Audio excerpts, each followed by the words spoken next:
जे जे हमरा के वोट देहले बा ओकर आवाज पक्का बा, और जे हमरा के वोट नहीं देहले बा ओके भी आवाज मिली, ताकि अगला बार आदमी खुद ब खुद हमरा का वोट दी है।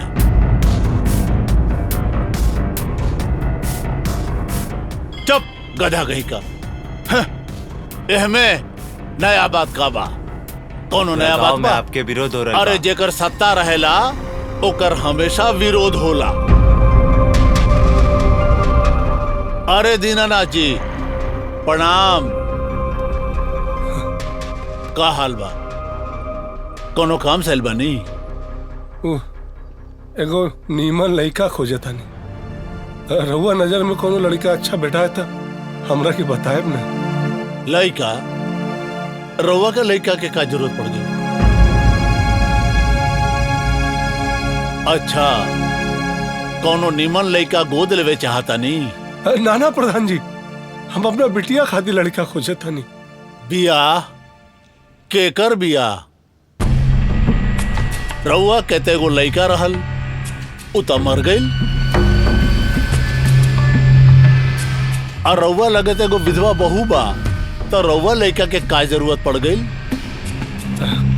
रहुआ जकरा के हमार बहू कहतानी वो बहू ना, हमरा खातिर वो हमार बिटिया बा, वही खातिर लड़का खोजतानी हम। चुप रही दीनानाथ जी,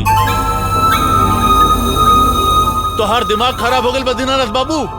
एगो विधवा के बियाह के बारे में सोच रहल बड़ा? अरे ये पाप ना महापाप बा, और ये पाप में पूरा गांव शामिल हो जाई। प्रधान जी पाप पुण्य हम ना जाने ले, वो तो भगवान जाने का पाप का पुण्य, लेकिन हम तो बस समाज में जागरूकता पैदा कर चाहता नहीं। और एक बात कही है प्रधान जी, कौनो धर्म ग्रंथ में, गीता हो या कुरान, कौनो धर्म ग्रंथ में इना लिखल है कि विधवा विवाह पाप है। अपन ज्ञान अपने पास रखा दीनानाथ बाबू। इस समाज एक पागल लड़की से ब्याह कर सकेले, एक विधवा से ना।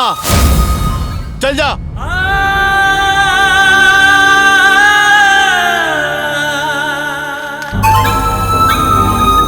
सुन रहे?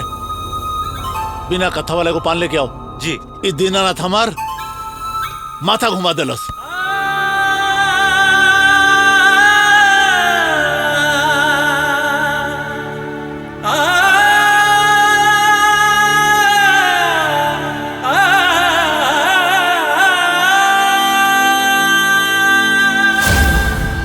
बाबूजी।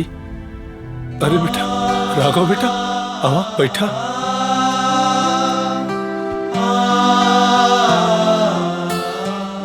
बाबूजी हिम्मत कहाँ हारा तानी रहुआ, हम बानी नु। ज्यादा सोची मत, आज जमाना बहुत आगे चल गया बाबूजी। एगो विधवा के शादी करब पाप ना, पुण्य के काम बा।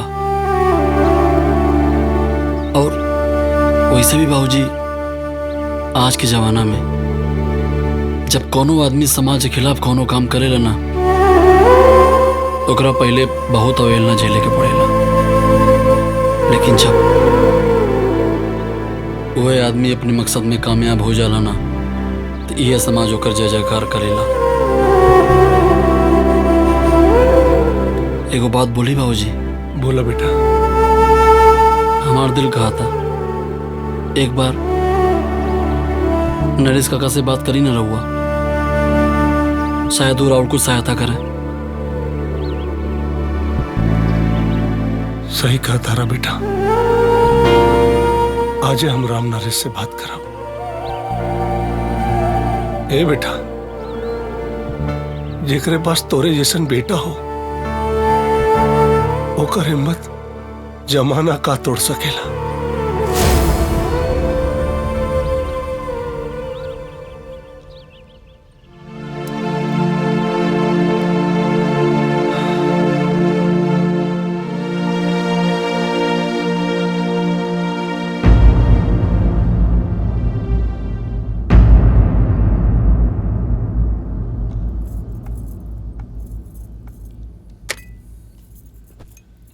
चाय लिहल जाओ।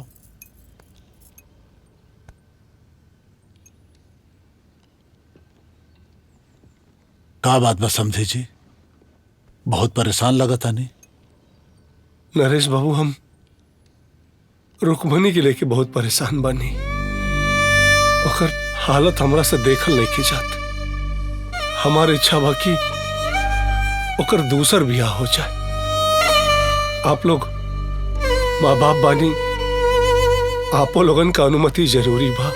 यही से हम आईनी है कि समझी जी, रुक्मणी जौना दिन से ई घर से विदा हो गई, वो हमनी के ना राउर बेटी हा। और रउआ के ओकरा बारे में जौन भी फैसला लेवे के बा रउआ ले सकेनी। हमने से पूछे के कोनो जरूरत नहीं है। लेकिन रुक्मणी बियाह खातिर तैयार नहीं खे, मना कर रहल बिया। हम चाहतानी कि रउआ लोग आके ओके समझाई। अगर वो मान जाए तब ओकर जिंदगी संवर जाए और हमरो चिंता दूर हो जाए। चिंता मत करें, हमने क्या के ओकरा के समझाए जा, सब ठीक हो जाए। ठीक, चल तनी।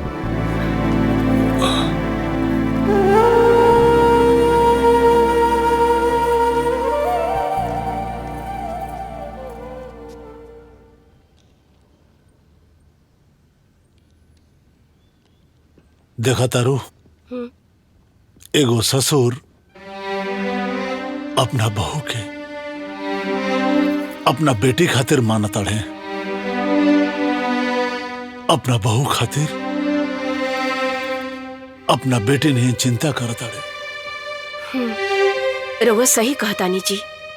आज के जमाना में ऐसा नीमन सोच वाला इंसान मिलल बहुत मुश्किल बा, जे बेटी नियन अपन बहू के बारे में सोचेला।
बाबूजी तनी बाबू के पकड़ी ना, हमरा के पानी भरे के।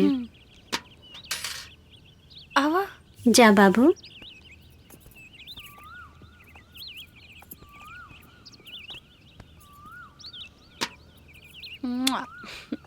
बेटा का भइल तो के? अरे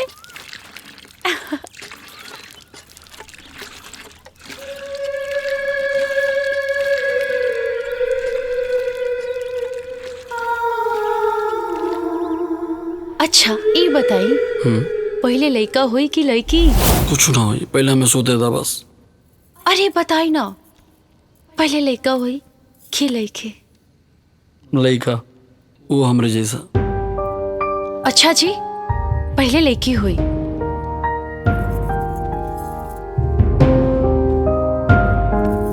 तोरा कैसे पता कि पहले लड़की हुई? यही से कि हमार दिल कहता कि पहले लड़की हुई, समझला? और वैसे भी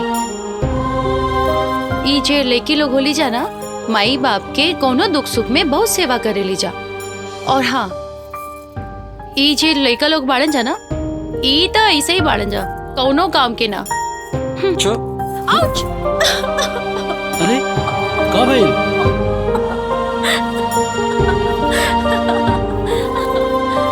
डर गईला ना? अच्छा ये बतावा,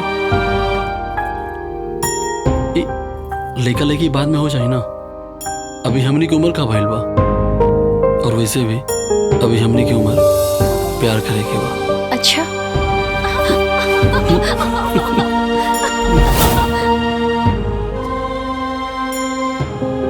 अरे कुलच्छनिया, दीनानाथ के बेटा के तो चबा गई नी, अब हमरे नतिया के भी चबैबे का रे? ए, काहे हमरे नतिया के दहली तू? हाँ?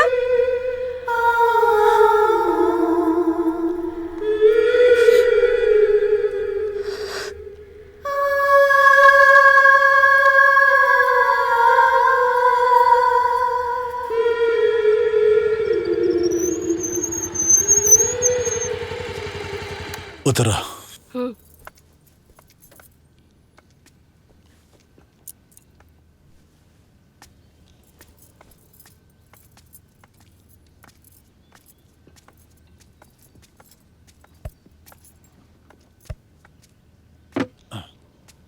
जा मिल के आवा।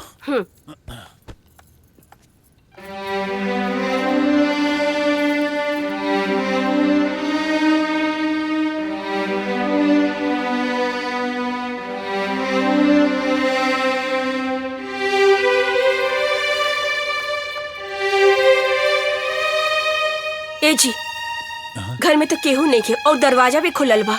कहे गए लो, आ जाई, बैठा।